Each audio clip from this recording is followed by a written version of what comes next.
or let's say a film is a language that where I got the feeling, the language that I understand, a language that I can talk even to my parents. Maybe deep down, I'm driven by this thought, okay, it's hard for me to express my feelings to my parents or to my family in Vietnam, for example, when Vietnamese is the only language that I can use. Maybe someday I can make a film that speaks in a language more truly that my parents or other people who don't speak German can understand.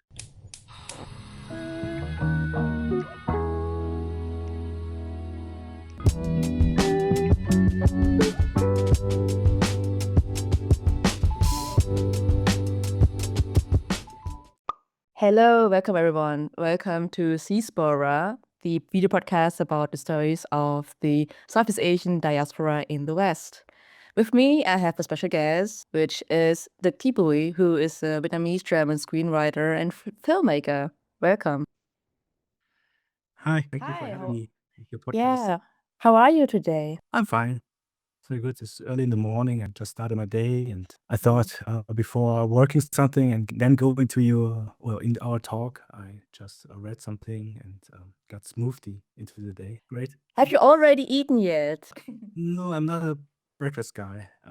Normally I drink coffee and then maybe I eat a banana or something, and I go straight to work and then I have an early lunch. That's my thing.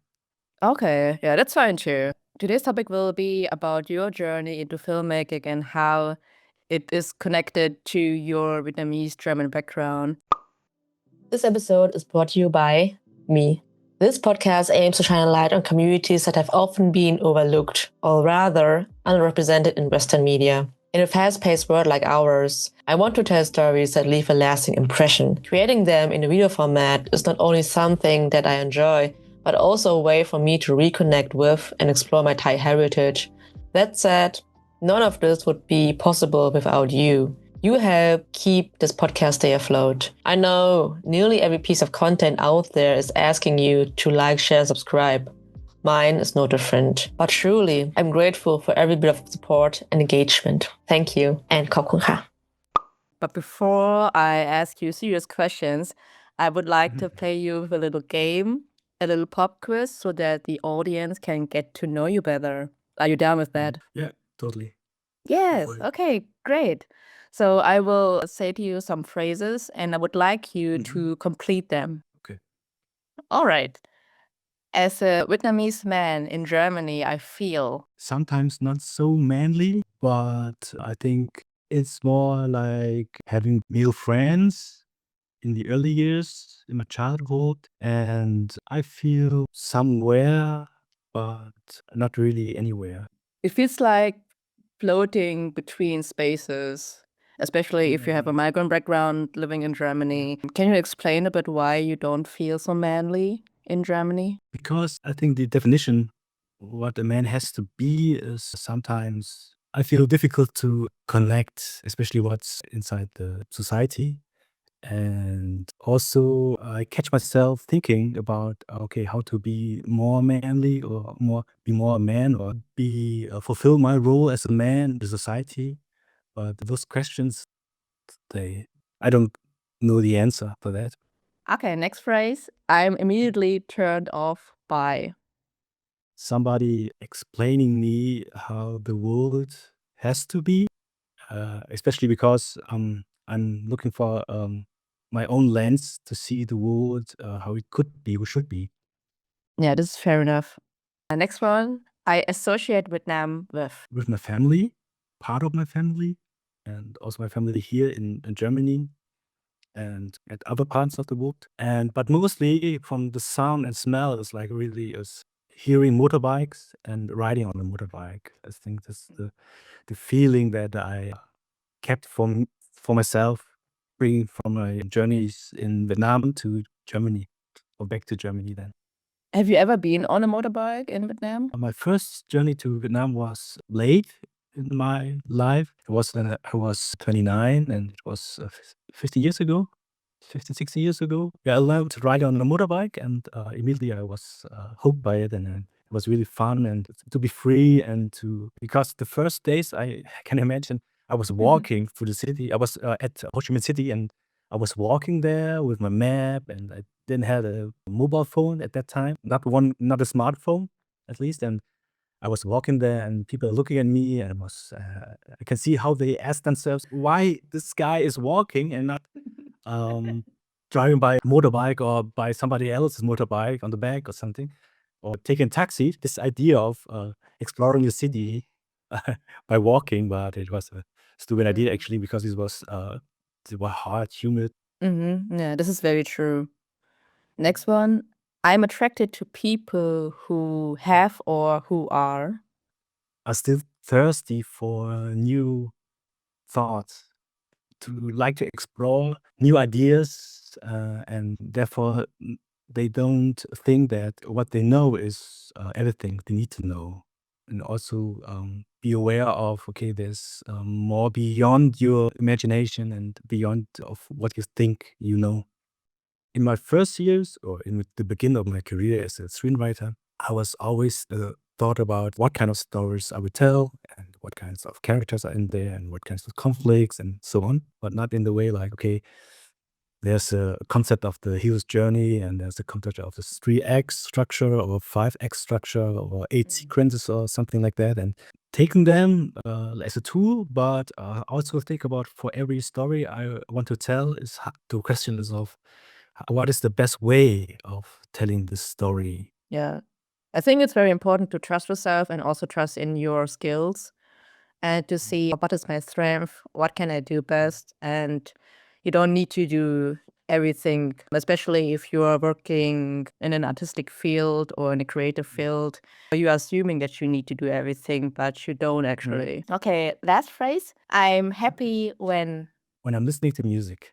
That's one of my things. Yeah, it's really that's my go-to thing where I'm not happy and I know I need some space on my own. And music is something that is like a cocoon that I can build, where I could go in, and where I know that my thoughts they have the room to explore. And it's like sometimes it's my kind of silence.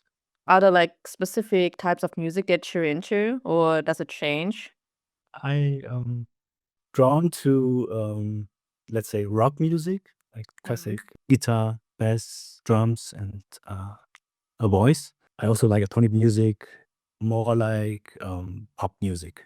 What I like about pop music in the bigger sense is that they trying to create a feeling through music is more directly than, let's say, classic music or jazz music, because it's not my language. Maybe it's not the language I grew up with. And then I listen to this music and I got the feeling of getting what they need to express themselves. I think also that music can be very uplifting, especially pop music is very catchy and you can also like listen in almost every occasion and you still feel like, oh, very cheerful after listening to pop music.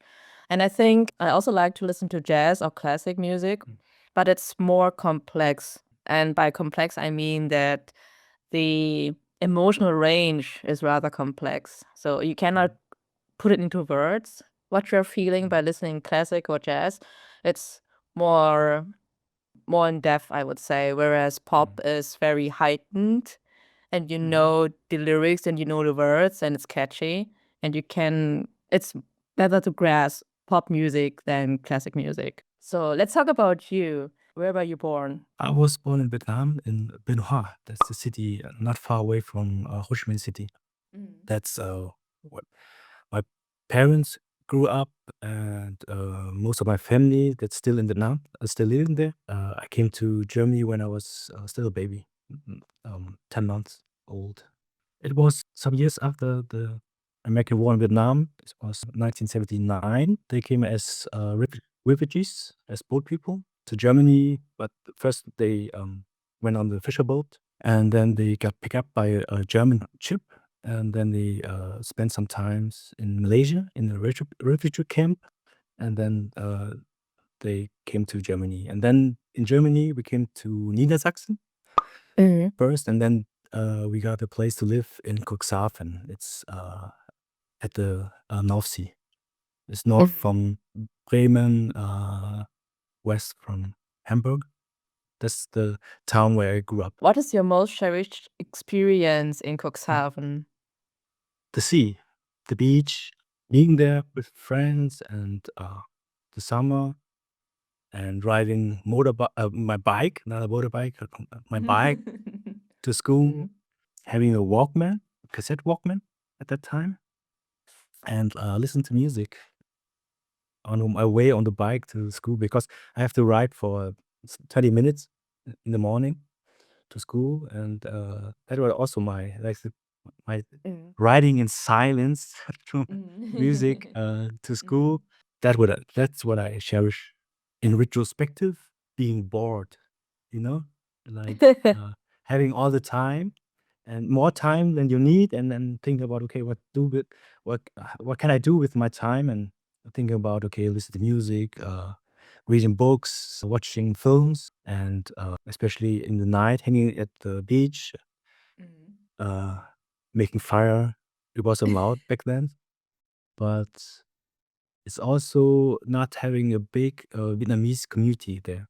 There are some other families. Actually, the some of the same families, they went on the same boat from Vietnam, because we got the same journal, picking up by the same German ship, this boat, and then being a group, and then being at the refugee camp in Malaysia, and then brought as a group to Germany, and then get to be located in Cuxhaven, Germany. But also there's a lot of friends I did have that are not Vietnamese. I grew up in Berlin, and I remember that I met many Vietnamese or Vietnamese German people, because the population is so dense there, and there's also like well-established communities there. But I haven't seen that much of activity in other cities in Germany, though. Only like in the main big cities such as Berlin. I grew up as a Christian, a Catholic, and there was over the years some meetups by the Christian community, all of Germany, in some places, mostly in over Pfingsten. What's Pfingsten in English? I will put it down in the subtitles. And over the holiday days, Pfingsten, they got a school, a big school, and they managed to rent the school, and then everybody could sleep there for a sleepover, and have the auditorium for meetups, and having a show, and also have a mess there. That's when I got to meet more other Vietnamese people at my age, and also for my parents to meet with people they know, and that was always something that gave me a sense of community. How important was religion for you in your life? This was, for me personally, it was something that I have to, my own mindset, but I would say that it's, for me personally, something that I celebrate actively. It's part of how I grew up, and it's part of also the story of my family from generations, and how they migrate from the north to the south. My parents, as children, they migrate after in the mid 50s from North Vietnam to South Vietnam, and then after the American War in the 70s, they migrate from South Vietnam to Germany, and that also has something to do with being a Christian for my family. Did you detect differences when it comes to how Vietnamese people practice Catholicism between German or European people practice Catholicism? Are there any differences? It's hard for me to say what's actually the differences. What I got a sense of is that how they practice is less room for doubt. Somehow I get the feeling that maybe because they got late to the party, to say, like having this pressure to to show that you are a strong believer by overdoing it sometimes, you know what I mean? But that's my sense. But I don't know, it's like more like, because it's only one side of the view. So you mentioned before that you've been to Vietnam when you were 29, right? What were your experience like to be there, meeting your family there, and what went through your mind back then? That was a strong feeling that I get, because the father of my father, he died very early, before I was born, so I never met him. Also, the siblings of my father, they live, a lot of them, they still live in Vietnam. So the side of my father was more undefined for me as a young person. That was a strong experience. And but also combined with this, okay, now I know how less Vietnamese I can talk. You know, like I do understand them, and I do actually understand very good Vietnamese. But my actual Vietnamese was still bad. 50 years ago was not there. I felt it wasn't there, so I was stumbling, but they were very nice. But this was a feeling of, okay, I'm 29, and I felt myself as a grown person. And then I came to Vietnam, and felt like being 3-year-old who's trying to express himself Yeah. with the few words. And but thinking that the other side, they expecting for me to be like this. He got to Germany, live a prosper life there, and got educated in a university. And must be a very clever person, they say. And then came to Vietnam and like talking like a 3-year-old. It's like felt strange. Yeah.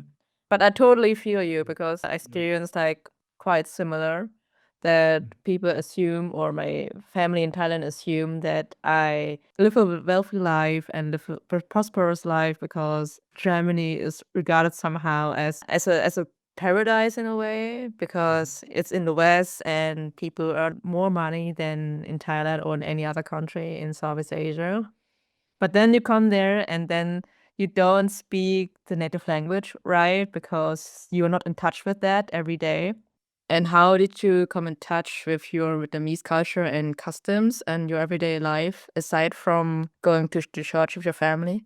And there was this like, okay, T who wants to be a screenwriter, and he wants to tell stories. What kind of stories do you tell? And my mindset or headspace was, okay, I want to tell the same stories like all the others in my film school, and I want the same rights to tell these stories. And I want to show you that I can also tell those stories maybe exactly as good as you do, or hopefully better. For me, it was a learning to think, okay, that's not the case. It's not like you are not the same. You don't have the same experience like the others.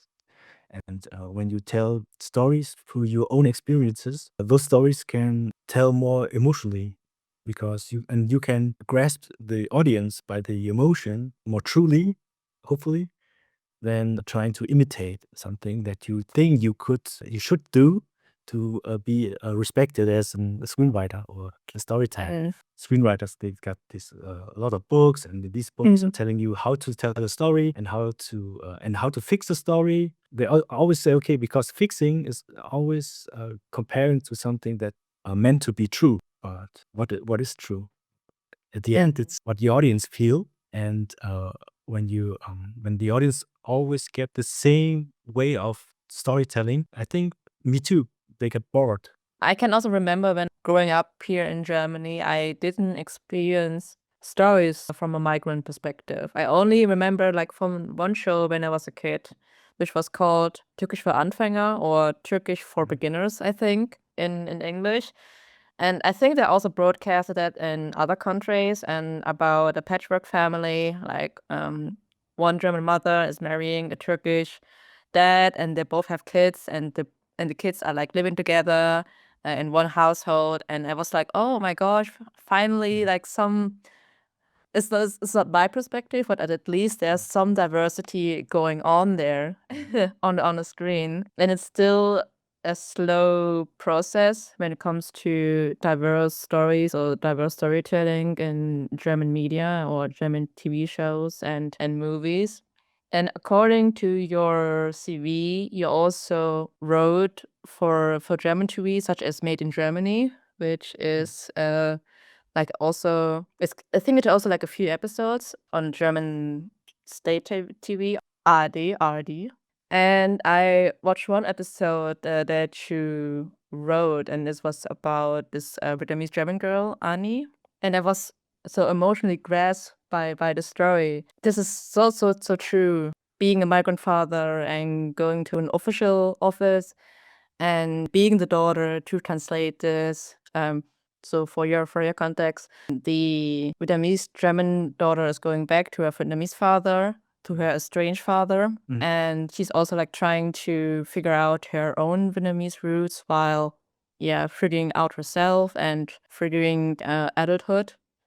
And there's like one scene where they go to this office and he was like, no, please don't close my restaurant, because he's working at the restaurant. And I was like, oh, this is actually so true, this experience. And I'm really thankful for this episode and also for you and for your work that you do so far. Thank you. I wrote the episode with Duc-Thi Bui. He's also the director of this episode. This scene in by the health inspector office was right out his own experience of a Duc and with his father. He was there not with his father in real, but his father has a fruit and vegetables store, a shop in Berlin. The context of the scene is actually very similar.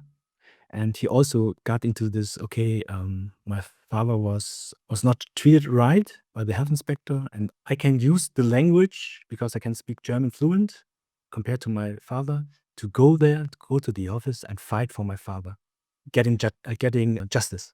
Annie in the episode, and she's going there with her father in the scene, being there and then getting the same experience because she's in the same footsteps of her father. That's something that we wanted to tell there as a story because she was, like you said, estranged to her own father, and also because she grew up at her mother, who's German, and also estranged to her Vietnamese side. The power thus lies at the health inspector, that the only way out is to make yourself small, to beg for, please don't close my restaurant because I need this to live. That's what we wanted to tell in this father-daughter relationship, because it's not about the happy end that estranged father-daughter, they got together and be friends forever. It's more like to find a way to show both sides that they are connected, knowing that her pain is recognized by her father. So it's more like a moment of healing. And I think healing is the start of when you want for a broken relationship to stop being broken. Yeah, I find the episode really impactful in certain ways because it reflects not only like the Vietnamese German diaspora, but also other aspects of migrant people coming to Germany, living or working in the service sector and don't have the same rights as Germans who are like white and growing up here. And it really reflects like the power dynamics, as I said before, like between migrants and offices or state offices in Germany, and the struggle that migrant people went or need to go through. That's not us for the younger generation or the more privileged generation to judge our parents in a way for their behavior to survive. It's their survival mode. And that's different to our survival mode mostly because we don't experience this threat for ourselves. Like my parents, they flew from Vietnam, and there was a traumatic experience. That's something that they kept for them, and they also kept from their children by thinking it's a way of protecting their own children, because it doesn't make sense to burden your children these traumatic feelings when you bear these traumatic feelings because you want a better life for your children. That's also where I am privileged myself compared to my parents. And therefore, I also have this privileged view about my parents and also about other Vietnamese people in Vietnam. And this also was a part of my experience there when I was in Vietnam. We were working on with Duc, the screenwriter and a director of this I Made in Germany episode. I'm working with him on a full feature film as well. And then there we tell a story that we started with this privileged view of a character who is us, actually. Mhm. Grew up in Germany, etc. And he met another Vietnamese from Vietnam who just came to Europe recently. And we tell how they both got friends. That's in the core of this, more like a road trip. Yeah, this is like a really interesting point that you mentioned privilege, that you and also me are like in this position where we grew up in this dominant society where we could learn German like from school and also know the German cultural codes and also the societal rules here, whereas it's not the case for our parents who came here as adults and needed like to figure out things. And so their perspective is quite different from our perspective, of course. I also realized that I'm privileged because how the people in Thailand, or how my family in Thailand has treated me so far, because I live like in both worlds, like in both cultures. And for me, the Western or European culture is more familiar because it's more in touch with myself than Thailand, because I don't spend that much time in Thailand so far.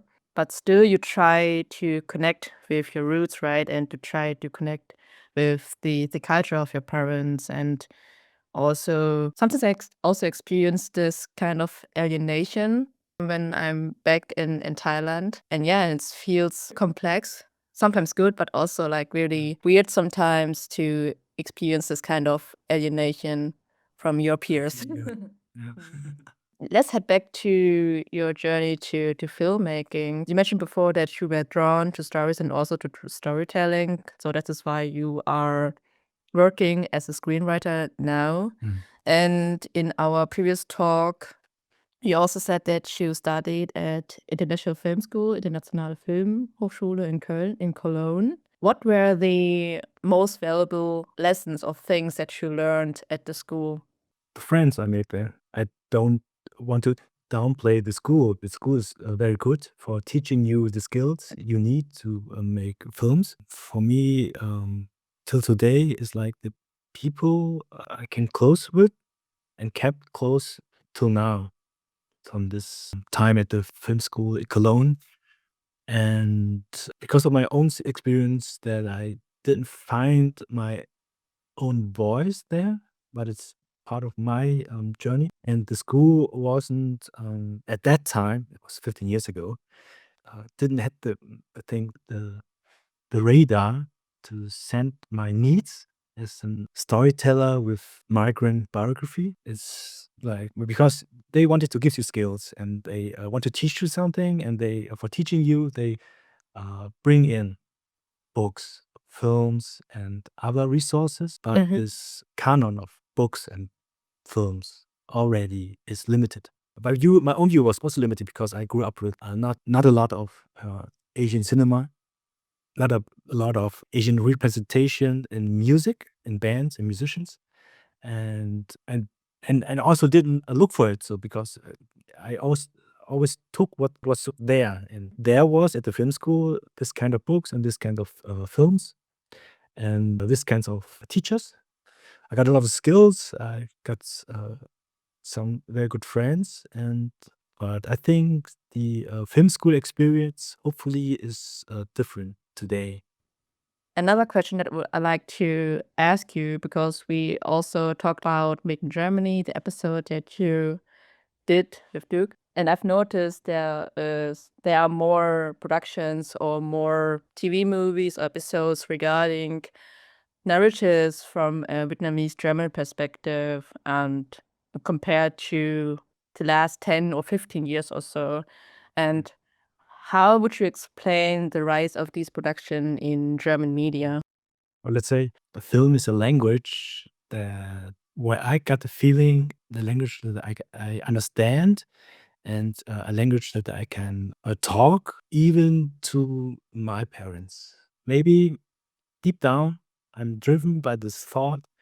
Okay, it's hard for me to express my feelings to my parents or to my family in Vietnam, for example, when Vietnamese is the only language that I can use. Maybe someday I can make a film that speaks in a language more truly that my parents or other people who don't speak German can understand. Maybe I'm not alone in this kind of being driven by this thought. And that's why I guess for migrant people or people from the Vietnamese diaspora, film could be a good language for expressing that because it's so driven by pictures, by visuals, and by sound, and you could even make a great film without any dialogue.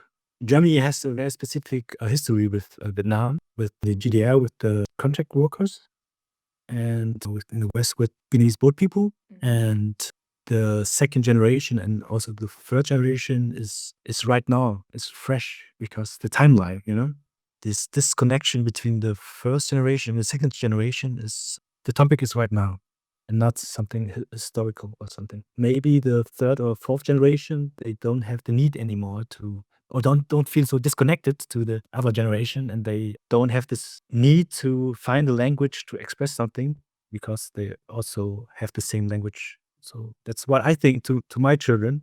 I have two daughters, and then I think maybe when they are going to be filmmakers, let's say, if they're going to be filmmakers, what kind of stories do they tell in them films that personal? I think it because everybody is drawn to their conflict with their parents. Maybe on the other way, it's not this maybe migrant point of view anymore, or their children or my grandchildren, or their stories they want to tell. It's their perspective to life. Because sometimes the film industry they got this attitude, okay, now it's enough of this Vietnamese migrant stories, but it's never enough, It's like Yeah, it's true. because our mission is not to tell a Vietnamese migrant story. Our mission is to tell an emotional story that feel true, but it's specific in the way of from a Vietnamese migrant perspective because we are Vietnamese migrant. Sometimes we get the chance to tell a story, but most of the time we have to fight to get the chance to tell the story and fight for this. And also time is also like a really crucial factor. I would say that so much time has passed right now after the American War or American Vietnamese War. The younger generations, such as the third or fourth generations, they have the resources and they have the space to recreate and to create things, and also like to question certain aspects of life that there's, I would say, like the time for these stories to tell. And not only from a trauma aspect, but also like new refreshing stories and also some things that they are not sad, but also uplifting. And also like to tell emotional stories that can also address not only people with a migrant background, but people in general. I have for you two last questions because we are close to the end of our episode. What do you find most challenging about filmmaking? The blank page, that's the most challenging. So do you experience a writer's block, and how do you overcome your writer's block? Writer's block for me is mostly that I question myself. So, but it helps me when something is already there that I can work with. This is not a blank page. And when I get stuck, like it's more for me, writer's block, then I try to get a new perspective on this problem I have or this point of being stuck. And then I listen to music.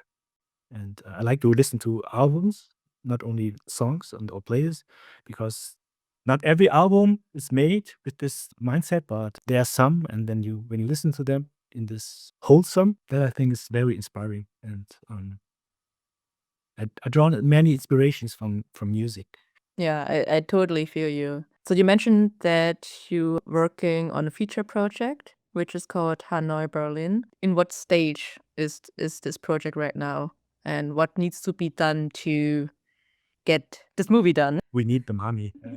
Yeah, our screenplay it's not 100% done. We're still working on it, but it's more like getting the right touches for the screenplay. It's there. We need to apply for all the funding, and then we hopefully get the funding, and then hopefully Duc will shoot next year. Next week I will go to Berlin because Duc is having a casting, and we already cast for the main roles, for the two main roles. So I got a very good feeling because the book is mostly done. When you spend now 4 years with the story, actually have all the map laid out, and storytelling is like finding the path through this map for the audience.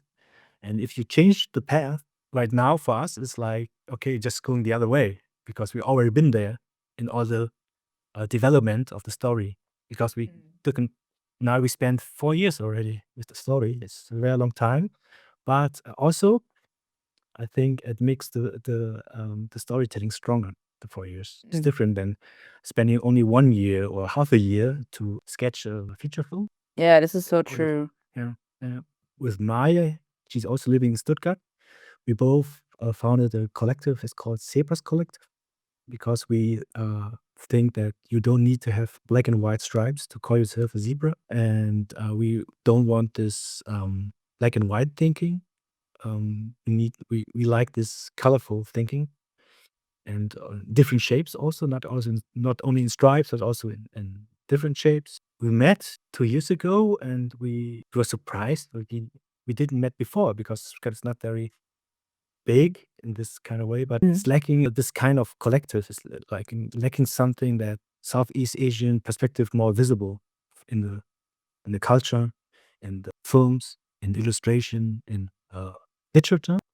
And then we founded the collective, and we got funded by the city of Stuttgart to make free events, readings of different books in Stuttgart at the Kulturzentrum Merlin.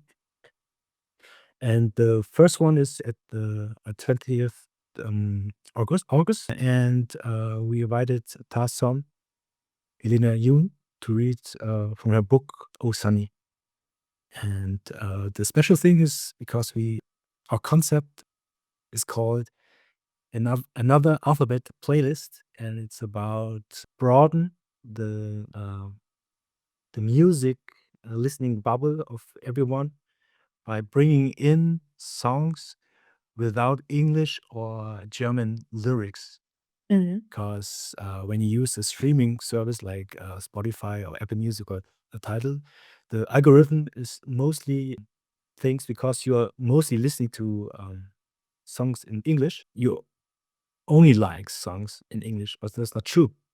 But having this algorithm as you gatekeeper and don't letting songs in different languages inside your music bubble, you have to break it somehow. And that's why we ask like our first guest, Tassam, to bring her favorite song that's not in English or in German. And we're listening to the song on the stage also, besides the reading from her book. And we ask her why she chose this song and why it's important and what's it's about, because we don't understand the lyrics. And we will screen the lyrics as subtitles, similar to karaoke visuals.